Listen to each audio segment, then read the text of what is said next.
ha ha. Ha, Tiểu Tống, cô làm thế nào hay vậy? Sao Kim Bảo được cô xoa xoa mấy cái là hết khóc luôn rồi? Thím à, thím có tiện cho cháu biết bát tự của Kim Bảo không? Có gì mà không tiện chứ? Để thím đi lấy cho cô ngay. Tống Miêu đón lấy xem qua một chút. Dù gì cô ấy cũng từng bái qua bao nhiêu vị sư phụ, xem bát tự không phải là vấn đề gì lớn. Bát tự của Kim Bảo là thất sát vượng mà không có ấn tinh hóa giải, rất dễ bị âm khí quấy nhiễu. Thêm nữa thằng bé lại sinh vào giờ Tý, đúng lúc âm dương giao thoa, sự ảnh hưởng này sẽ càng lớn hơn. Đúng, Kim Bảo sinh vào lúc nửa đêm đấy. Vậy phải làm sao đây? Kim Bảo vẫn còn nhỏ như vậy mà. Tống Miếu chợt nhớ ra, phần thưởng bùa nính khóc cho trẻ nhỏ mà hệ thống vừa tặng. Đột nhiên cô đã hiểu rõ công dụng của nó. Cháu có biết một loại bùa có thể làm dịu tình trạng này của em ấy, nhưng trong tay cháu không có giấy bút để vẽ bùa. Bây giờ ở bên ngoài cũng khó kiếm được. Cơ mặt Triệu Đức Phúc khẽ chuyển động. Giấy bút tôi có thể kiếm được, ngày mai đi là có thể mang về ngay. Vậy anh cố gắng kiếm nhiều một chút. Cách vẽ loại bùa này khá đặc biệt. Tống Miếu và Dương Thải Hà sau khi chia tay ở ngã tư, thì ai nấy đều trở về nhà mình. Cô liền lập tức tiến vào không gian, tìm ra bài giảng Thái Thượng Cảm Ứng Thiên để xem đi xem lại lần nữa. Hôm sau Triệu Đức Phúc tranh thủ lúc nghỉ ngơi đã mang hết giấy bút vẽ bùa sang. Tống Miếu, lần này giấy bút có đủ dùng không? Đủ rồi anh Triệu. Tống Miếu cố gắng đem luồng khí trắng quanh người để tụ lại trên đầu ngọn bút. Hạ bút vẽ một mạch không ngừng. Một lá bùa tỏa ra khí trắng đã được vẽ xong. Xem ra lá bùa này đã vẽ đúng rồi. Tống Miếu cất kỹ lá bùa, rồi đi tới nhà Hoàng Lai Đệ một chuyến. Lúc này Kim Bảo vẫn đang quấy khóc. Thím hãy không một cái túi vải đi, cho lá bùa vào trong rồi để đứa trẻ mang theo bên mình. Hai vợ chồng vui mừng khôn xiết, vội vàng nhận lấy lá bùa rồi rối rít cảm ơn. Lá bùa vừa treo lên chưa được mấy phút, tiếng khóc của Kim Bảo đã dứt hẳn. Mẹ ơi! Tống Miếu, cháu đúng là thần kỳ thật đấy. Triệu Đức Phúc để tỏ lòng biết ơn đã mang con gà nhà nuôi đến tặng cho Tống Miếu. Việc này làm cô thấy thật ngại quá đi mất. Nhận lấy con gà rồi ném thẳng vào không gian. Đợi đến khi chị dâu ở cữ, có thể dùng để bồi bổ sức khỏe. Hoàn thành nhiệm vụ, cộng 20 điểm, nhận ngẫu nhiên một lá bùa. Bùa cầu vận, bùa cầu vận. Đây lại là nhiệm vụ mới gì nữa đây? Hoàn thành nhiệm vụ, cộng 20 điểm, nhận ngẫu nhiên một lá bùa. Bùa cầu vận, bùa cầu vận. Đây lại là nhiệm vụ mới gì nữa đây? Mấy ngày sau, khi đại nương họ Đồng tìm đến nhà Tống Miếu, Tống Miếu vẫn đang ở trong sân cho gà vịt ăn. Tống Miếu à, cái con bé này, cháu biết mấy thứ đó sao chẳng nói với đại nương một tiếng? Cái gì cơ? Thấy cô không chịu thừa nhận, đại nương họ Đồng vội vàng giải thích. Thằng bé Kim Bảo nhà Huỳnh Lai Đệ trước đó cứ khóc suốt, là cháu xử lý em xuôi đúng không? Ta biết hết cả rồi. Đại nương, chẳng lẽ nhà bác cũng có người quấy khóc, muốn tìm cháu xem bát tự sao? Ta tìm cháu đúng là để xem bát tự thật.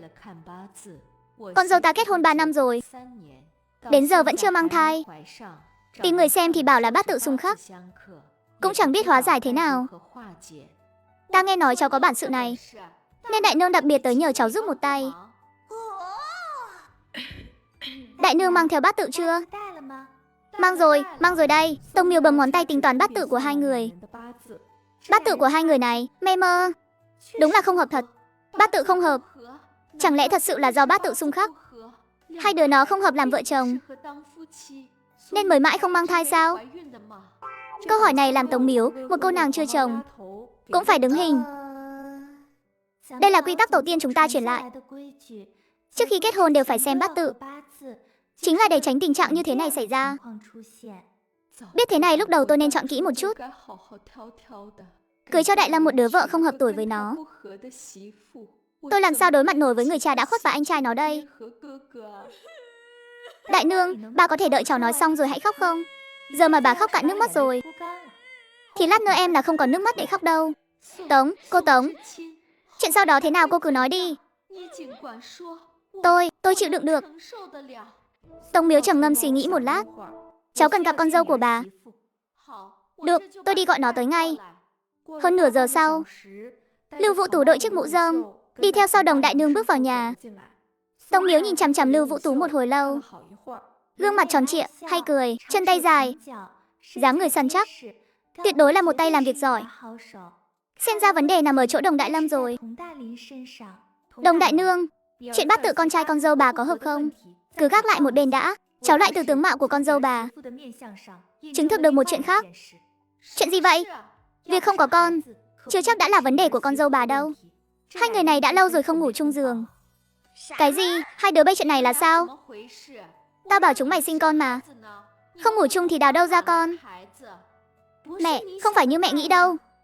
Con và Đại Lâm ban ngày phải làm bao nhiêu việc, buổi tối mệt lắm. Hơn nữa Đại Lâm cũng không muốn. Cái đứa này sao không hiểu chuyện thế hả? Chắc chắn là do con làm chưa đủ tốt. Đồng đại nương chẳng mang đến Tống Miếu vẫn ở đó, định truyền thụ bí kíp phòng the cho con dâu mình. Tống Miếu hắng giọng một cái rõ to. Đồng đại nương, nếu mọi chuyện đơn giản như vậy thì cháu cũng không cần gọi con dâu bà tới đây rồi. Con dâu bà rõ ràng là tướng mạo vượng con cái, cả đời sẽ có không ít hơn 3 người con. Nhưng mà, mẹ mơ. Nhưng chuyện này có một tiền đề. Cha của đứa trẻ không thể là Đồng Đại Lâm. Cô nói bậy bạ gì đó? Đại nương không cần phải tức giận. Chẳng phải bà muốn có cháu trai sao? Đứa con trai quý tử của bà hiện đã tạo ra cho bà rồi đấy. Có điều là ở trong bụng vợ người khác. Không, không thể nào. Tôi không tin con trai tôi lại đi làm bậy bên ngoài. Nó vốn dĩ rất thật thà, tuyệt đối không thể nào. Con cũng không tin. Kết hôn 3 năm nay, tình cảm vợ chồng chúng con luôn hòa thuận. Hai người sống cùng nhau. Việc anh ta ban đêm có ở nhà hay không chắc hẳn phải rõ chứ. Lưu Vũ Tú bỗng nhiên thông minh đột xuất, liền nắm chặt lấy cánh tay bà Đồng. Mẹ không được nói cho Đại Lâm biết.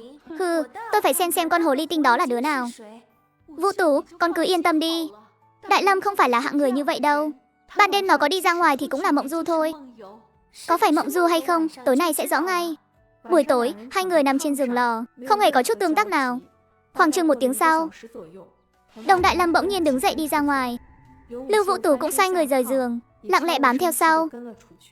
Kết quả là vừa mới đi ra sân, đã nhìn thấy mẹ chồng mình. Vũ Tú à, con phải tin Đại Lâm, nó không thể nào đâu. Có thật hay không, lát nữa chẳng phải sẽ biết sao. Tống Miếu đi theo suốt từ nhà họ Đồng tới đây, lúc này cũng đang đứng trên mái nhà gần đó, đứng cao nhìn rộng, càng thuận tiện để hòng biến qua bóng hình trên khung cửa sổ trước mặt. Hai cái bóng một cao một thấp đang quấn lấy nhau chặt chẽ. Bát tự của Đồng Đại Lâm cho thấy anh ta sẽ có con riêng. Xem ra là không nhìn lầm rồi. Tôi phải xem thử con hồ ly tinh đó là ai.